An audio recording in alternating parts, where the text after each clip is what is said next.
آپ کے دادا جان جو ہیں، ٹھیک ہے بھائی ٹھیک ہے، کیا ہوا، برا مان گئی؟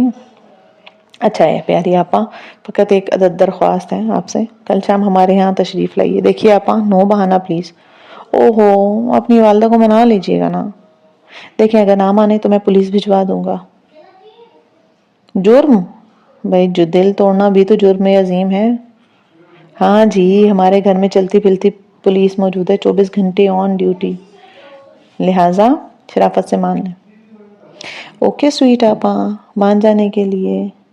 باقی ہم شکریہ جو ہے وہ آپ کی تشریف آوری کے بعد ادا کریں گے۔ میری طرف سے گوشت بھری عید کی مبارکباد قبول کیجیے گا۔ کباب بناتے ہوئے ناظر کو اور کھاتے ہوئے مجھے ضرور یاد رکھیے گا۔ اللہ حافظ۔ یہ آپ فون کر رہے تھے؟ میں سمجھا اسپیکر پر کسی سے بات کر رہے ہیں۔ وہ فون رکھ کر ڈرائنگ روم میں داخل ہو تو ناظر نے بڑے بھول پن سے طاق کے طنز کا تھپڑ مارا تھا۔ مہران ٹیبل کا جائزہ لے رہا تھا، کچھ دیر بعد اس کے مہمان آنے والے تھے۔ ناظر درست کہہ رہا تھا، مہران نے ناظر کے بیان پر صادر کیا تھا، گویا اس نے بھی فون پر بات سن لی تھی۔ سفیان کچھ خجل سا ہو کر ہنس پڑا، پھر FM 100 آن کرنے لگا۔ ادھر مہدی صاحب پکار رہے تھے، دل تڑپتا ہے ایک زمانے سے، آ بھی جاؤ کسی بہانے سے۔ کیا خوبصورت غزل ہے، سبحان اللہ۔ سفیان کسی حسین تصور میں کھو گیا تھا۔ امید کرتی ہوں آج کی ایپیسوڈ آپ کو اچھی لگی ہوگی۔ ایپیسوڈ اچھی لگتی ہے تو do like share comment and subscribe to my YouTube channel. ملتے ہیں نیکسٹ ایپیسوڈ میں، تب تک اپنا خیال رکھیے۔ اللہ حافظ۔